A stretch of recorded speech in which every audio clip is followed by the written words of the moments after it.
Good morning, everyone. Thanks for joining us at 7. I'm Tracey McCain. I'm Nuclo. You're watching Eyewitness News here on the Wax or on WFSB Plus, and we appreciate that. A lot to talk about here, but let's get the check on that forecast. We're doing much better than we were yesterday. Meteorologist Jill Gilardi is here with the details every 10 minutes or less. Hey, Jill. Hey, you know, I contemplated, do I want the thick winter coat? But it was just like, yeah, it's just right there. I'll just grab that. I don't feel like, whatever was easiest, but I don't imagine I'll need it as much today because it is warmer out there. We gave you that first alert.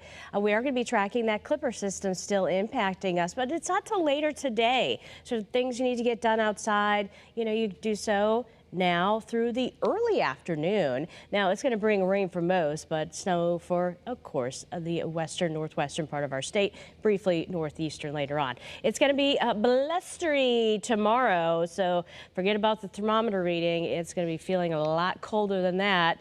And the weekend, colder. It's just iffy right now if we're going to see this storm system materialize or not. The data has been kind of backing off. We'll keep you posted on that. Right now, you can see we do have precipitation in the form of snow developing to our west, but locally, though, we haven't seen much. A few little blips on radar, but a lot of that is just not going to reach the ground quite yet, but a flurry is possible this morning.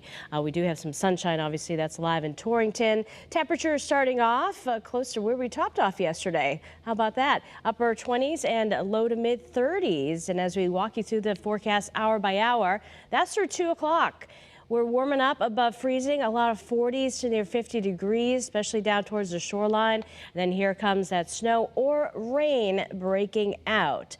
So in terms of the weather later on today, a little mixture of both impacting the state. We'll get into any potential amounts and talk about our next big thing in about 15 minutes. So let's get an update on the traffic now with Taylor.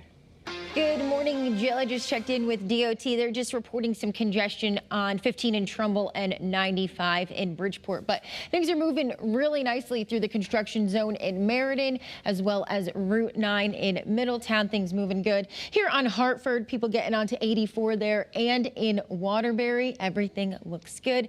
Taking you south now, this is New Haven. We've got New London. This is that congestion in Bridgeport, and this is Milford. Looking good. No major incidents or crashes to tell you about right now. And we'll take a look at your drive times. Increasing a bit from New Haven to the George Washington Bridge, likely because of that congestion through Bridgeport. I'm Taylor Knight with your Connecticut Chevy First Alert Traffic Report, driven by your Connecticut Chevy dealers. An investigation continues this morning after state police say a person was hit by a car on 84 eastbound in Hartford yesterday afternoon.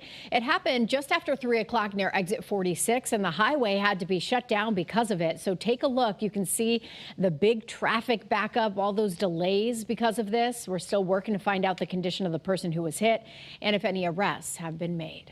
Well, this morning, we're learning the active incident near a school on Route 85 in Hebron Monday night was a house fire across the street. You might remember we told you about this yesterday. The school district says the building was not impacted. Classes were held as normal. The fire is still under investigation, but we're told no one was hurt. Well, right now, investigators still trying to figure out what started a fire inside of a vacant home in Groton just before 7 last night. Pinpoint News Tracker taking you to the scene here, showing you where it happened. Firefighters from Groton and Ledyard responded. We're told no one was hurt. And right now, Madison police need your help finding out what caused a deadly crash on Durham Road. We're told it happened around 7:30 Tuesday morning, right near Dorset Lane. One vehicle was involved, and we're working to find out the name of the victim. If you saw the crash or have any information, call police. This morning, we're getting our first look at body camera footage of a police standoff in Stamford, showing the moments that a suspect fired several rounds from an AK-47 at an armored SWAT vehicle. Take a look. Shots fired, shots fired, shots fired, shots fired. Hey, get that angle. It's all right, calm down, stay calm, boys. We got you. So police first responded to a home on Oak Lawn Avenue last Tuesday after a marshal went to serve eviction papers. A report from the Inspector General's office says the suspect was wearing a utility belt with what looked like explosives. Police say the suspect eventually killed himself, and officers found other explosives and a second dead body inside that home. A heads up here this morning, if your commute takes you through East Haven, some changes are coming today to a busy intersection. It's all in response to dozens of crashes over the past few years. Your reporter Anna Stansfield shares what to expect before you head out the door. We're here at Kimberly Avenue and Forbes Place, and if you've come off of Route 1 in this area, you've likely driven through this intersection. Neighbors say it's the most dangerous intersection they've ever seen. And as you can see on this sign that's flashing here behind us, changes are coming starting today. In the last 2 years, there's been 112 crashes in the area, including 76 right at Kimberly and Forbes. The biggest problem, the intersection has 3 stop signs, but the traffic coming off Route 1 is free-flowing, leading to confusion and ultimately accidents. As police and engineers looked at some of the data from the last 2 years, they knew something needed to change. Starting today, drivers on Kimberly Ave between Forbes Place and Kimberly Avenue Extension will be met with reflective barriers, turning that stretch of road into a cul-de-sac.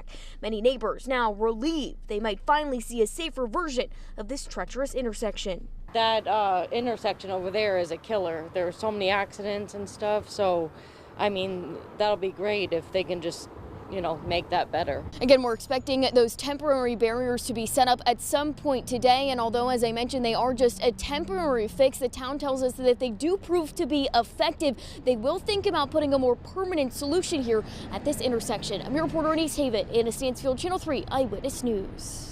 Well, this morning, a former teacher at Maloney High School in Meriden is facing 5 sexual assault charges for allegedly having an inappropriate relationship with a student. Police say 39-year-old Sierra Picard turned herself in last week after resigning in August. The school district says it is cooperating with police.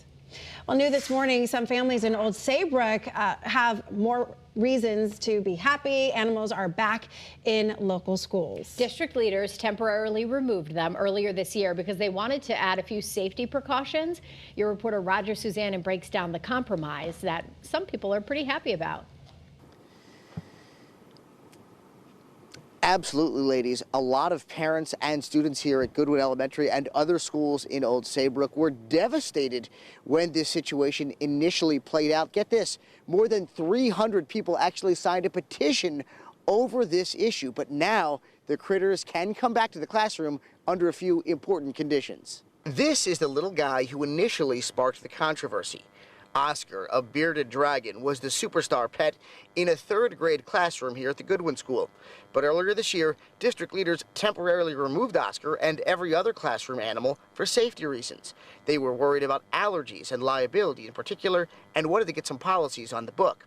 But district families rallied around the cold-blooded cutie, launching a petition and a free Oscar campaign.